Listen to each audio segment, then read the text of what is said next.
এক বর্ণনায় দেখা যায়, রোগ যন্ত্রণায় হুজুরে পাক সাল্লাল্লাহু আলাইহি সাল্লাম যখন অতিমাত্রা অস্থিরতা প্রকাশ করতেছিলেন, আর তার কারণ অবস্থা দেখে পিতার পরম স্নেহের কন্যা ফাতেমা রাদিয়াল্লাহু তাআলা আনহা ব্যাকুল হয়ে পড়ছিলেন। উপস্থিত সকল লোকজন হুজুরে পাক সাল্লাল্লাহু আলাইহি সাল্লামের ভাবী বিচ্ছেদ বেদনায় সকলেই কাতর হয়ে পড়েছিলেন। ঠিক এমনই অবস্থার মধ্যে আল্লাহ পাকের নির্দেশ অনুযায়ী মালাকুল মাউত আজরাইল এক আরবি লোকের বেশে হুজুরে পাক সাল্লাল্লাহু আলাইহি সাল্লামের ঘরের দরজায় দাঁড়িয়ে ডাকাডাকি শুরু করলেন। প্রথমবার তিনি কিছুটা নম্র আওয়াজে বললেন, হে নবী, ঘরবাসীগণ, আমি কি ঘরের ভিতরে প্রবেশ করতে পারি? আমার আল্লাহর নবীর সাথে বিশেষ প্রয়োজন। তার ওই আওয়াজের প্রতি কেউ কর্ণপাত করলেন না। তখন তিনি আবারও উচ্চ আওয়াজে আবার বললেন, হে নবী, ঘরবাসীগণ, আমার আল্লাহর নবীর সাথে বিশেষ প্রয়োজন, আমাকে ভিতরে আসার জন্য অনুমতি দেওয়া হোক। তার এ বিরক্তকর হাঁকাহাঁকি শুনে হযরতে ফাতিমা রাদিয়াল্লাহু তাআলা আনহা বিরক্ত হয়ে বললেন, হুজুরে পাক সাল্লাল্লাহু আলাইহি সাল্লাম এখন ভীষণ রোগাক্রান্ত, তুমি পরে এসো, এখন আসতে পারবে না। কিন্তু মালাকুল মউত হযরতে ফাতিমা রাদিয়াল্লাহু তাআলা আনহার এর কথা বলার পরও আবারও গম্ভীর সুরে আওয়াজ দিলেন, যে তাতে ঘর, দরজা ও জমিনাদি থরথর করে কেঁপে উঠল। এরূপ কণ্ঠস্বর শুনে হযরতে রাসূল কারীম সাল্লাল্লাহু আলাইহি সাল্লাম পরিষ্কারভাবে চিনে ফেললেন যে ঘরের দরজায় আজরাইল উপস্থিত হয়েছেন। তখন তিনি কন্যা ফাতেমা রাদিয়াল্লাহু তাআলা আনহাকে বললেন, মা আমার, লোকটিকে ভিতরে আসতে দাও। সে আর কেউ নয়, মালাকুল মউত আজরাইল আমার কাছে আসার অনুমতি চাইতেছে। সে আমার জান কবজ করার জন্যই এখানে আসবে, তাকে আসার অনুমতি দাও। অনুমতি পাওয়ার পর ফেরেশতা আজরাইল ভিতরে এসে হুজুরে পাক সাল্লাল্লাহু আলাইহি সাল্লামকে সম্মানে সালাম করে বললেন, হে আল্লাহর নবী সাল্লাল্লাহু আলাইহি সাল্লাম, আল্লাহ আপনাকে আপনার কাছে এই উদ্দেশ্য প্রেরণ করেছেন। যদি আপনি দুনিয়াতে আরও কিছু কাল থাকতে চান, তবে যতদিন ইচ্ছা অবস্থান করুন, কোনো বাধা নেই, আল্লাহ তাতে নারাজ নয়। আর যদি আপনি আপনার প্রিয় আল্লাহ পাকের কাছে কাছে গমন করতে পারেন, এখন আপনি কোন পথ অবলম্বন করবেন বলুন। হুজুরে পাক সাল্লাল্লাহু আলাইহি সাল্লাম ফেরেশতা আজরাইলকে বললেন, ভাই আজরাইল, দুনিয়ায় থাকার আর আমার কোনো ইচ্ছা নেই। প্রিয় আল্লাহ পাকের কাছে কাছে উপস্থিত হবার জন্য এখন আমার মন ব্যাকুল হয়েছে। তবে আমার শুধু ভাবনা, আমি দুনিয়া হতে বিদায় নেবার পর আমার অসহায় দুর্বল উম্মতগণের অবস্থা কি হবে।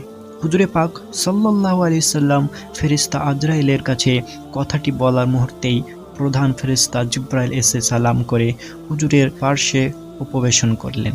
তাকে দেখে হুজুরে পাক সাল্লাল্লাহু আলাইহি সাল্লাম বললেন, কি হে আমার বন্ধু জিবরাইল, আমার যে কোনো জটিল সমস্যা ও বিপদ আপদে আপনি এসে আমাকে ভালো পরামর্শ দেন ও আমার সহযোগিতা করেন। কিন্তু আজ আমার জীবনে সবচেয়ে বড় বিপদের কালে আপনি আমার কাছে আসতে এত দেরি করলেন কেন? দেখুন, মালাকুল মউত আমার জান কবজ করতে এসেছে, দেরি করতেছে, কিন্তু আমি তো আমার উম্মতগণের মুক্তি ও নিরাপত্তার খুশির খবর শুনে একটু নিশ্চিত মনে দুনিয়া হতে বিদায় হতে চাই। আপনি শীঘ্রই আল্লাহর দরবার হতে জেনে এসে আমাকে উক্ত বিষয়টা জানান। জিবরাইল দ্রুত আল্লাহর দরবারে গিয়ে হাজির হলেন এবং হুজুরে পাক সাল্লাল্লাহু আলাইহি সাল্লামের বক্তব্য আল্লাহর কাছে পেশ করলেন। আল্লাহ তাআলা নিজের প্রিয় নবী সাল্লাল্লাহু আলাইহি সাল্লামের মনের চিন্তা দূর করার জন্য এক শুভ সংবাদ জিবরাইল আলাইহিস সালামের মাধ্যমে বলে পাঠালেন। জিবরাইল এসে হুজুর সাল্লাল্লাহু আলাইহি সাল্লামকে বললেন, ইয়া রাসূলুল্লাহ, ইয়া হাবিবাল্লাহ, নবী গো, আল্লাহ তাআলার আপনার উম্মত সম্পর্কে ওয়াদা যে আপনার উম্মতগণকে নিয়ে বেহেশতে প্রবেশ করার পরে অন্যান্য নবীর উম্মতগণ বেহেশতে যাবে। আপনার উম্মতগণের আগে অন্য কারো উম্মত বেহেশতে যাবে না। হুজুরে পাক সাল্লাল্লাহু আলাইহি সাল্লাম এই কথা শুনে বললেন, হে বন্ধু, এ কথায় আমি নিশ্চিত হতে পারলাম না। আমার মনে শান্ত আসত, আমার গুনাহগার বান্দাগণকে মহান আল্লাহ পাকের কিভাবে বেহেশতে নিবেন সে কথাটি শুনতে পারতাম।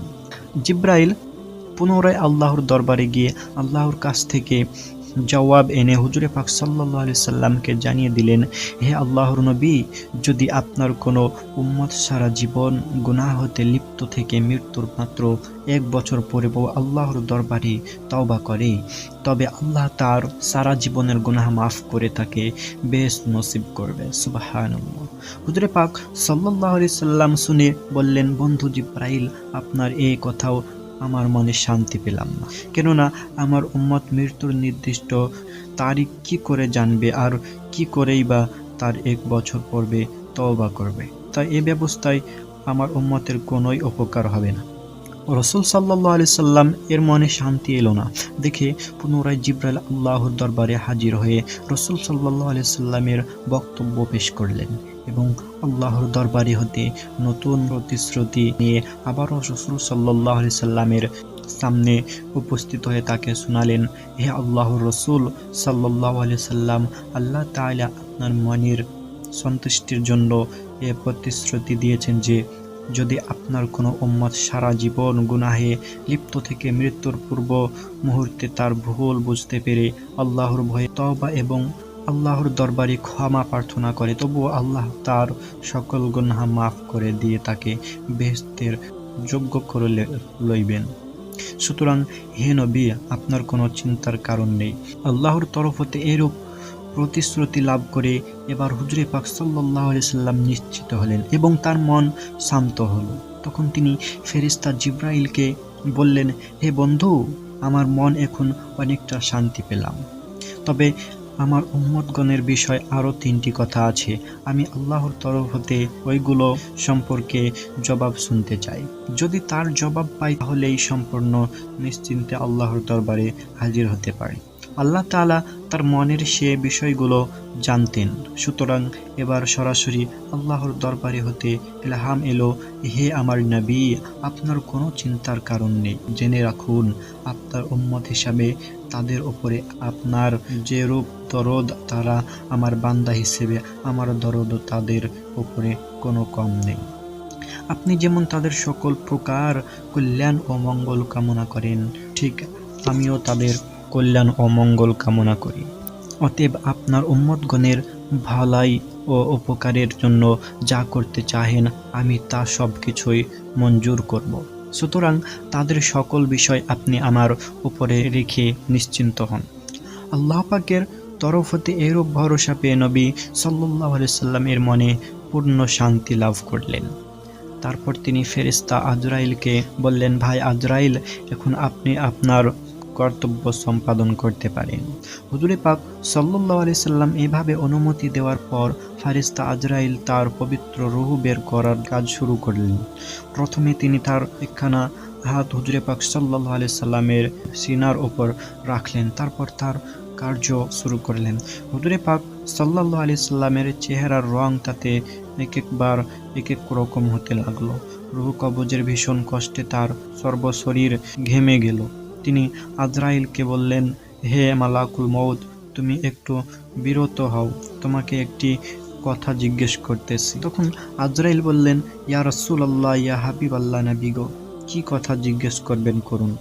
হুজুরে পাক সাল্লাল্লাহু আলাইহি সাল্লাম জিজ্ঞেস করলেন, জান কবিজে তো দেখতেছি অনেক কষ্ট পেতে হয়, আপনি কি আমার উম্মতগণকেও এরূপ কষ্ট দিয়ে জান কবজ করে থাকেন? আজরাইল বললেন, হে আল্লাহর নবী, এ তো খুবই কম কষ্ট, এর 10 গুণ বেশি কষ্ট দিয়েও জান কবজ করি। তখন নবী সাল্লাল্লাহু আলাইহি সাল্লাম বললেন, হাই হাই, বলেন কি? আপনি তা আমার দুর্বল উম্মতগণ কি করে সহ্য করে?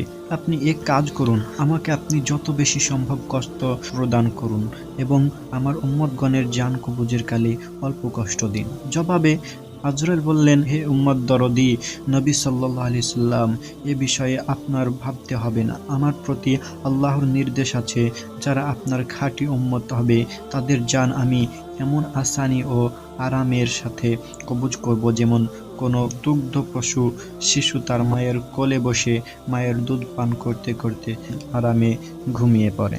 আজরাইলের কথা শুনে হুজুরে পাক সাল্লাল্লাহু আলাইহি সাল্লাম নিশ্চিত হলেন এবং তার মনে শান্তি এলো। চিন্তার বিষয় বই কি হুজুরে পাক সাল্লাল্লাহু আলাইহি সাল্লাম তার প্রিয় উম্মতের জন্য কত বেশি চিন্তিত ছিলেন এবং উম্মতকে তিনি কত বেশি ভালোবাসতেন। নিজের মৃত্যুর সময়ও নিজের বিষয়ে এতটুকু মাত্র চিন্তা ভাবনা না করে শুধু নিজের উম্মতের বিষয় ভাবতে ভাবতে দুনিয়াবী জীবন হতে চিরবিদায় নিলেন। ইতিমধ্যে আজরাইল তার কাজ সম্পাদন করে হুজুরে পাক সাল্লাল্লাহু আলাইহি সাল্লামের পবিত্র রূহ সযত্নে নিয়ে আল্লাহর দরবারে রওনা হলেন। বন্ধুরা, এমন ভিডিও আরও অনেক পেতে আমাদের চ্যানেলটি সাবস্ক্রাইব করে আমাদের পাশে থাকুন। ধন্যবাদ।